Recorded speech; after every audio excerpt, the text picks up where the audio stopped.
환영합니다. 오늘 저희 비전교회에 처음 나오신 분들 혹시 있으십니까? 네, 잠깐 자리에. 성함이 어떻게 되시죠? 네, 잠깐 자리에 일어나 주시겠습니까? 네, 우리 박수로 환영하겠습니다. 네, 맞습니다. 또 저희 교회 오늘 방문해 주신 손님들이 계신 것 같은데 저희 은사님이신 우리 박성현 교수님, 고등코네 신학교 학장님이신데 오늘 저희 교회 방문하신 것 같습니다. 우리 잠깐 일어나 주시고 인사해 주시면. 네, 사모님과 함께 오셨는데요. 네. 연락도 안 주시고 오셔갖고 제가 선생님 앞에서 말씀을 전하려니까 떨리는 마음이 있습니다. 네. 네, 오늘 몇 가지 제가 지난번에 광고 드리지 못한 거 말씀드리겠습니다. 몇 주 전부터 저희가 계속 광고를 드리고 있는데 그 수련회가 5월 24일, 정교인 수련회가 5월 24일부터 26일까지 있습니다.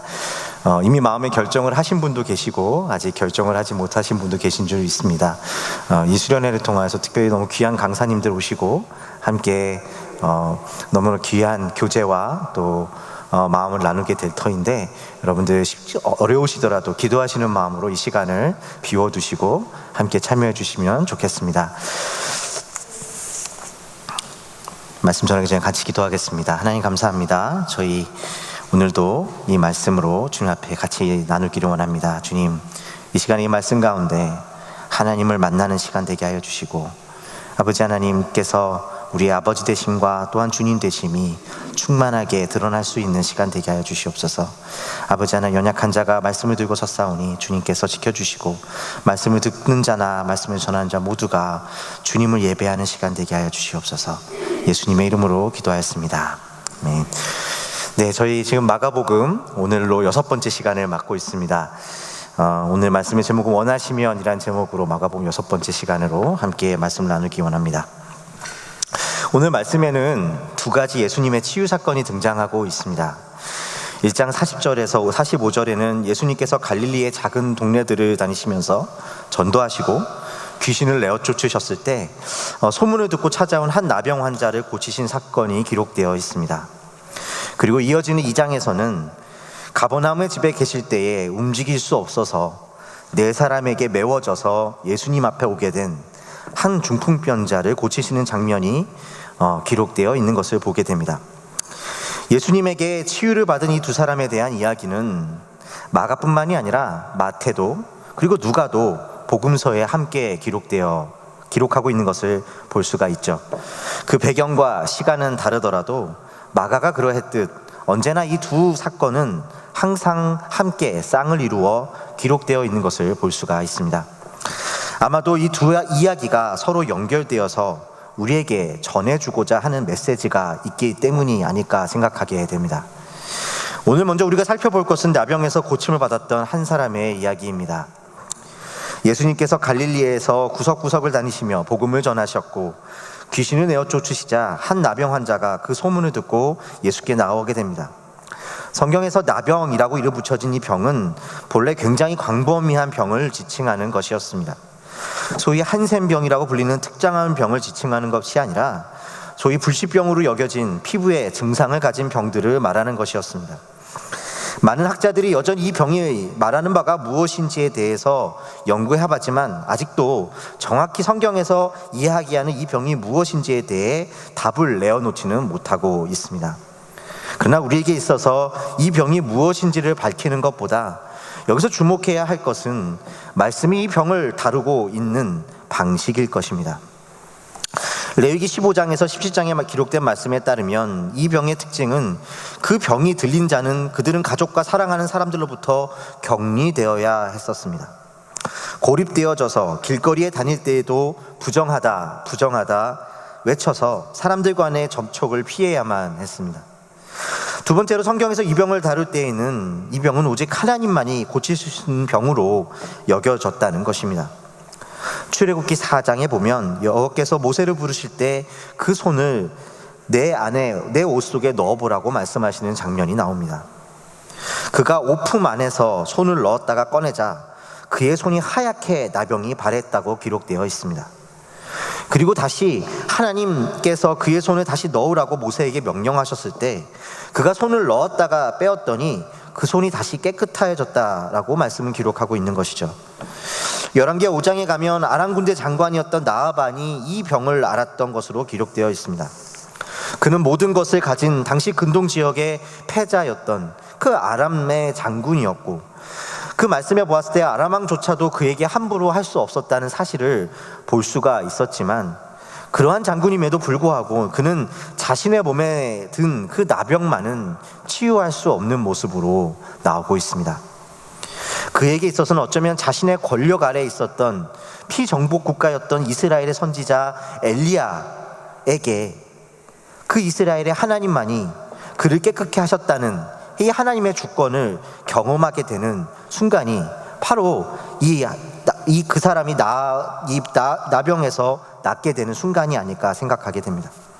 이 모든 말씀들은 이 나병이 오직 하나님만이 치유할 수 있는 병으로 다루어지고 있다는 사실을 보여주고 있는 것이죠. 그들이 사람들과 분리되어서 사람들과 접촉 없이 살아야 했던 이유도 이 병이 사실은 사람의 손으로 고쳐질 수 없는 병으로 여겨졌기 때문은 아니었을까 생각하게 됩니다. 민수기와 욥기에 보면 이 병에 대해서 죽어가고 있음에도 죽어가고 있는 것을 느끼지 못하는 병, 살아있으나 살아있음을 느끼지 못하는 병이라고 표현하고 있는 것을 볼 수가 있습니다. 모든 것을 다 가졌을지는 모르지만 영적인 생명이 없는 삶을 살아가고 있는 삶, 공동체 안에서 진실한 관계없이 고립되어서 살아가는 모습을 그릴 때에 이 병을 사용하고 있는 것이 아닐까 생각합니다. 그래서 이 말씀이 이 병을 다룰 때에는 이 병은 의학적이라기보다는 영적인 질병으로 다루어지고 있는 것을 보게 됩니다. 그런 의미에서 이 나병이라고 하는 것은 오늘날 우리에게 의미가 있다고 할 수 있을 것입니다. 의학적으로 이미 나병과 같은 많은 질병들은 정복됐고 소외된 이들에 대한 관심과 인권은 발전했을지 모르지만 여전히 우리는 영적으로 가난하고 아픈 듯하고, 기술이 발전하고 사람들은 더욱 연결되어진 것 같지만 참된 관계는 요원하기만 한 시대를 살아가고 있기 때문입니다. 여전히 우리 가운데는 겉으로 보기에는 살아있으나 죽은 자와 같고 많이 연결되어 있는 것 같지만 실제로는 진실한 관계 없이 고립되어 살아가는, 살아있으나 죽은 자와 같은 가난한 시대가 바로 우리가 살아가는 시대이기 때문입니다. 이러한 시대를 살아가는 우리에게 예수는 어떤 의미를 가질 수 있는 것일까요? 이 나병 환자와 예수의 만남이 이루어졌을 때 마가는 오늘 말씀에서 그 나병 환자가 한 일을 4가지로 나누어 설명하고 있는 것을 보게 됩니다. 먼저 그는 예수께 왔고, 두 번째로 꿇어 엎드렸으며, 세 번째로 간구하였고, 마지막으로 예수께 말하기를 원하시면 저를 깨끗게 하실 수 있습니다라고 이야기했다는 것입니다. 어쩌면 평범해 보이는 이 나병 환자의 4가지 행동과 말은 사실 매우 중요한 의미를 가지고 있습니다. 이것은 그가 예수를 어떻게 여겼는지를 보여주는 것이기 때문입니다. 먼저 예수께서 나왔다는 것은 나병 환자인 그에게 있어서 큰 위험을 무릅쓴 행동이었을 것입니다. 그것은 자신이 가지는 한계와 가진 일상이 가진 경험을 뛰어넘는 것이었고 두려움을 감수해야 하는 것이었습니다. 나병 환자로서 부정한 자였던 그가 예수께 나왔다는 것은 율법을 어기는 일이었고 하나님의 거룩한 자로 불리는 그에게서 어떠한 대접을 받게 될지 알 수 없는 것이었습니다. 어쩌면 그로 말미암아 죽음까지도 이를 수 있는 일이었던 것이죠. 이 나병 환자는 모든 것을 걸고 예수님을 찾아온 것입니다. 두 번째로 그는 예수께 꿇어 엎드렸다고 기록되어 있습니다. 이 꿇어 엎드리는 행위를 말하는 헬라어 고니페테오는 본래 하나님 앞에서만 하는 경외하는 모습을 뜻하는 단어입니다. 또한 이어지는 세 번째 행동인 간구했다라는 말 또한 사람을 대상으로 주로 쓰이는 말이 아니라 본래 여호와 하나님 앞에서 도움을 구하며 기도할 때 사용되어지는 단어임을 알 수가 있습니다. 그러니까 마가가 보여주고 있는 것은 이 나병 환자가 그냥 무릎을 꿇고 예수께 간구했다는 것이 아니라 지금 이 나병 환자가 예수를 하나님으로 고백하고 있다는 것입니다. 그에게 예수가 하나님이시라는 의미는 그렇다면 구체적으로 무엇을 의미하는 것일까요? 마지막으로 예수께 행한 그의 행동은 예수에게 이렇게 이야기하는 것이었습니다. 원하시면 저를 깨끗게 하실 수 있나이다. 이 말은 예수님, 당신이 하실 수 있으면 저를 고쳐주십시오 라고 말하는 것과는 다른 것입니다. 당신이 그리스도시라면 그럼 저를 고쳐보십시오 라고 말하는 것과는 다른 뜻이라는 것입니다. 원하시면 저를 깨끗게 하실 수 있습니다. 이 고백은 자신의 운명이 당신의 원함에, 그 뜻에 달려있다는 고백입니다. 예수님이 하나님이시기에 나의 삶은 당신의 주권 아래 있다는 것입니다. 그에게 예수는 그저 당신의 병을 고쳐주는 의사가 아니라 하나님이셨고, 그는 그 하나님의 주권 아래 있음을 고백했던 것입니다. 그의 모든 삶이 하나님의 이 주권 안에 달려있음을 알고 예수님을 그의 하나님으로, 주님으로 고백하고 있었던 것입니다. 오늘 말씀에 예수님은 그런 그를 불쌍히 여기셨고 그에게 손을 대시며 내가 원하노니 깨끗함을 받으라고 말씀하셨다고 기록하고 있습니다. 그 나병 환자는 예수께 불쌍히 여김을 받았습니다. 불쌍히 여김을 받았다는 것은 무엇입니까? 불쌍히 여긴다는 것은 마땅히 상대에게 주어야 할 것을 주는 것이 아니라 그것을 받을 의무와 자격이 없음에도 주는 것을 의미합니다. 받는 자의 자격과 주는 자의 의무에 기대는 것이 아니라 주는 자의 의지에 기댄 것입니다. 긍휼을 줄 수 있는 자는 그 사람에게 능력을 가진 자여야만 했습니다. 여기에서도 하나님의 주권 안에 있는 삶의 모습이 드러나고 있는 것이죠. 예수님은 내가 원하노니 깨끗함을 받으라고 말합니다. 예수님은 선지자들과 제사장들과 다르게 누군가 시켜서 하시는 것이 아니라 하나님으로서 스스로 원하셔서 나병 환자의 병을 고치셨습니다. 예수님은 내가 원하노니 말씀하심으로 그 스스로가 하나님이심을 증거하고 계신 것입니다. 깨끗하여진다는 것은 무엇입니까? 예수님은 여기서 그가 고침받으라고 하지 않으시고 깨끗함을 받으라고 이야기하셨다고 합니다. 이 말은 부정한 것으로부터 깨끗하여졌음을 말하는 것이었습니다. 마치 예수님께서 쫓아내신 귀신 들린 자를 가리켜 마가가 더러운 귀신이라고 말하고 있는 것처럼 마가는 이 나병의 문제도 영적인 문제로 다루고 있는 것입니다. 나병 환자는 예수님을 만남으로 그 병이 치료된 것뿐만이 아니라 근본적으로 죄의 문제가 해결되었음을 사실을 보여주고 있는 것입니다. 왜 이 나병 환자에게는 죄의 문제에 대한 해결이 필요했을까요? 그의 나병이 죄를 지었다는 증거였기 때문이었을까요? 오늘 말씀은 그보다 깊은 차원의 이야기를 해주고 있는 것 같습니다. 왜냐하면 이 말씀의 초점이 이야기한 바와 같이 이 나병 환자가 죄인인가가 아니라 예수님이 죄에서 깨끗하게 해주시는 하나님이시었다는 사실에 초점이 맞추어져 있기 때문입니다. 예수님을 하나님으로 자신이 그분의 주권 아래 있음을 인정한 이 나병 환자에게 깨끗함이 선포되어집니다. 이 말은 그의 나병이 그가 한 어떠한 구체적인 죄와 행위로 인해서 발생했음을 보여주는 것이 아니라 죄의 본질이 자신이 주인이 되어 살아가는 삶에 있음을 보여주는 것입니다. 그러므로 지금 이 나병 환자에게 일어난 사건은 무엇입니까? 깨끗해졌다는 것은 무엇입니까? 하나님이신 자신의 인생의 주권자이신 예수님을 만난 것입니다. 그의 삶이 누구에게 속하였는지를 알게 된 것이고 그의 삶의 주인이 바뀌게 된 것입니다. 이어지는 2장에서의 중풍병자의 이야기는 더욱이 이와 같은 내 삶이 하나님께 달려있음을 얻는 것, 그것을 알게 된 삶이 어떤 삶인지를 좀 더 깊이 우리에게 말해주고 있는 것 같습니다. 가버나움의 집에 있을 때 4사람이 중풍병자를 메고 예수님을 찾아왔습니다. 그 집에 사람이 너무 많아서 들어갈 방법이 없게 되자 그 4사람은 지붕을 뚫고 그 중풍병자를 예수께 내렸다고 이야기합니다. 예수님은 그에게 죄 사함을 선포하셨고 그는 치유를 받고 일어나 그 상을 지고 집으로 갔다고 말씀하십니다. 여기에 나오는 이 4사람이 사실 중풍병자의 친구이거나 혹은 호의를 가진 이들로서 그를 예수께 데려 나왔고 지붕을 뚫는 수고를 했는지에 대해서는 사실 말씀이 말해주고 있지 않습니다. 이 이야기의 핵심이 그들이 지붕을 뚫을 만큼의 신앙을 가졌음을 보여준다고 하기에는 그러므로 어렵습니다. 어쩌면 이 4사람은 중풍병자가 고용한 사람이었을 수도 있기 때문입니다. 만일 그렇다면 이 이야기에서 보여주는 것은 도리어 얼마나 이 중풍병자가 예수를 만나서 치료를 받는데 열정을 가졌는지, 그래서 움직일 수 없었음에도 사람에게서 부탁하거나 돈을 치르고 그들을 시켜 예수께로 왔고, 그들을 시켜 그 지붕까지도 뚫을 만큼 강력한 소망을 가지고 있었는지를 보여주는 것입니다. 그러나 그러한 이 중풍병자의 강력한 구함도 이 이야기의 핵심은 아닙니다. 이 이야기의 핵심은 예수께서 스스로 말씀하셨던 것처럼 그가 죄를 사하는 권세가 있는 하나님이시라는 것입니다. 이 땅의 죄는 무엇입니까? 여기서 이 중풍병이 죄로 인해 만들어진 병이라는 것이 아니라 죄의 모습이 바로 그 예수님과 관계 속에서 있는 그 중풍병자의 모습에서 드러나고 있다는 것입니다.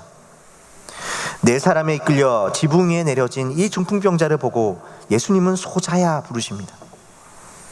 그리고 내 죄가 사하여졌다라고 말씀하십니다. 이 이야기를 들었던 이 나병 환자는 어쩌면 당황했을지도 모르겠습니다.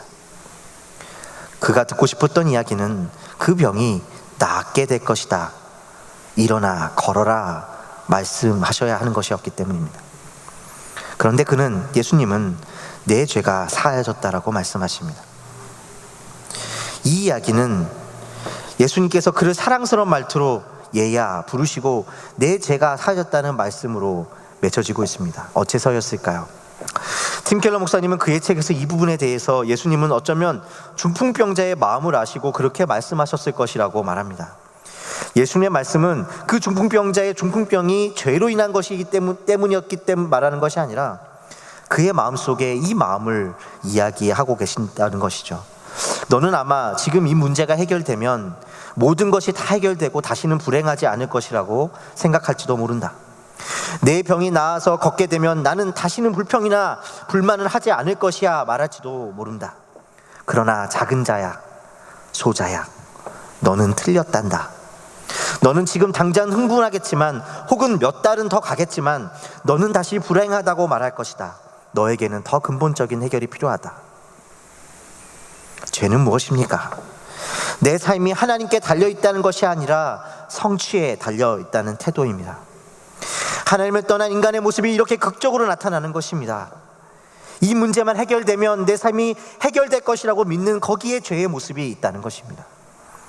이 중풍병자 한 사람이 아니라 그러므로 이러한 우리의 삶의 태도는 병과 같은 모습으로 우리가 살고 있는 시대에 만연한 것이고 근본적인 목마름입니다. 랜스 암스트롱이라고 하는 미국의 유명한 프로사이클 선수가 있었습니다. 사이클계의 최고의 명성을 가진 대회인 투르 드 프랑스를 사상 최초로 7년 연속 우승하면서 그는 사이클계의 전설이 되었던 사람이었습니다. 더욱이 그의 이러한 우승을 빛낼 수 있었던 것은 그가 이러한 업적을 세우는 동안에 사실은 그가 암으로 투병을 하는 과정 가운데 있었기 때문이었습니다. 그래서 그가 7번째 이 투르 드 프랑스에서 우승을 하였을 때 그는 일약 영웅이 되었습니다. 많은 스포츠 업체가 그를 모델로 해서 광고를 찍었고 그가 가지고 있는 정신과 그가 가지고 있는 영적인 삶에 대해서 칭송하기 시작했습니다. 그러나 얼마 되지 않아 그가 금지 약물을 복용했으므로 그 금지 약물을 복용했음이 반도핑 기구의 조사 결과 드러났고 그는 곧 곤경에 빠지게 되었습니다. 그는 그럼에도 계속해서 자신의 결백을 수차례 주장했고 몇 년간의 지리한 법정 다툼이 계속되었습니다. 그러나 계속된 조사 결과와 그가 경기 전에 금지 약물을 투약하는 것을 보았다는 선수들의 증언이 이어지면서 그는 궁지에 몰리게 되었고 그가 거짓말을 했다는 증거들이 속속히 드러나기 시작했습니다. 결국 그는 모든 기록을 박탈당하고 사이클계에서 영구 추방되었습니다. 사람들은 그가 그러한 거짓말로 계속해서 스스로를 방어하는 모습을 보며 그가 스스로의 혼을 잃어가고 있는 것 같다고 말했습니다.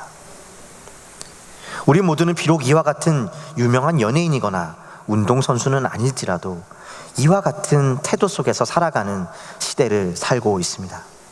만일 이 문제만 해결된다면 모든 것이 행복해질 것이란 착각 속에서 말입니다. 그래서 우리가 하나님께서 나아올 때는 우리는 하나님이 우리 삶에 잃어버린 그 한 조각을 채워주실 수 있는 분으로 만나고자 하는 것이죠. 그렇게 해서 세상과 연결되고, 그렇게 해서 자신과 연결되고 싶은 욕망입니다. 이러한 삶은 바로 자신이 자신의 삶의 주인 된 삶의 모습입니다. 중풍병자는 낸스가 그러했던 것처럼 자신이 이루고자 하는 그것에 모든 것을 걸었던 사람이었던 것입니다.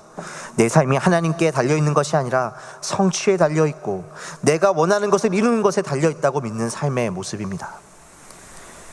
이러한 시대를 살고 있는 것이 이 중풍병자의 모습을 통해 드러난 것입니다.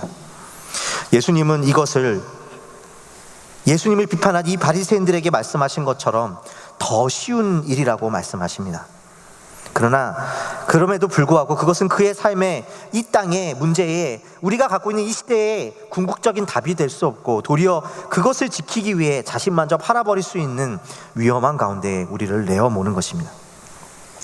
이 사건에 대해 테드 클럭이라고 하는 기자가 자신의 블로그에 다음과 같은 글을 쓰고 남기게 되었습니다. 여기 아직 복음 안에 있는 소망이 그에게 있다고 믿습니다. 나는 랜스가 1년 전이라도 회개하고 깨끗해졌으면 어땠을까 생각해 봅니다. 그러나 오늘에도 십자가 안에 그를 위한 소망이 있습니다. 암스트롱이 투르 드 프랑스의 우승자로서 그의 명성과 영웅으로서의 잘 만들어진 이미지, 그리고 그의 돈마저도 잃을 수 있겠지만 그에게는 아직 그리스도 안에서의 기회가 남아 있습니다. 그것은 모든 것을 잃는 기회입니다. 그것을 통해 그는 어떤 것으로도 비교할 수 없는 가장 소중한 상을 얻게 될 것이기 때문입니다. He still has a chance in Christ to lose everything, and in doing so, he might gain the most valuable prize of all. He still has a chance in Christ to lose everything. 그는 아직 모든 것을 잃을 기회가 남아있다. 그것이 그의 소망이었습니다. 이 말이 의미하는 바는 무엇입니까? 그것은 그가 자신이 아니라 예수의 권세 아래, 그 주권 아래 있음을 발견하는 것입니다. 우리의 인생이 내가 계획한 대로 가지 않아도 거기서도 주님이 우리와 함께 계시다는 것을 보여주는 것이 십자가에 달리신 예수님이시라는 것입니다. 그분이 정말 우리의 하나님이시라면 내가 원하는 것을 얻는 거에 모든 것을 걸고 그것으로 두려움 가운데 세상과 연결되어지려고 사는 인생이 아니라, 비록 세상 속에서 잊혀질 수 있지만, 내가 원하는 것이 이루어지지 않을 수도 있지만, 예수님이 하나님이시기에 우리의 모든 삶에서 그 예수의 주되심을 볼 수 있는 것, 그것이 이 땅을 깨끗게 하시는 주님의 능력인 것입니다. 하나님의 주권 아래 살아간다는 것은 운명론자가 되는 것이 아닙니다.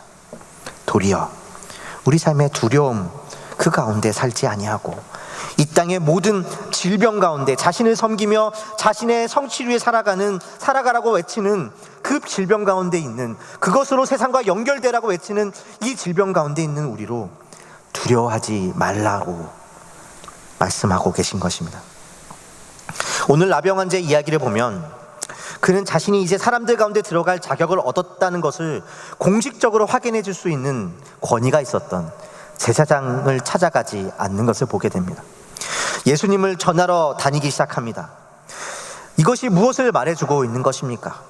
더 이상 세상 가운데 그 자격으로, 내가 세상 가운데 연결될 자격이 있고 내가 가치 있다라고 말해주는 그 자격으로 확인해 줄 수 있는 것에 내 삶을 거는 것이 아니라, 내가 세상과 연결되어지는 그 자격을 확인하는 것보다 더 소중한 자유와 능력을 보았기 때문입니다. 사랑하는 성도 여러분, 오늘 우리는 종려주의를 받았습니다. 나귀를 타고 오신 예수님의 모습은 우리에게 무엇을 말해주고 있습니까? 그가 탄 것이 그의 존재를 증명하지 못한다는 사실을 보여주는 것은 아니겠습니까?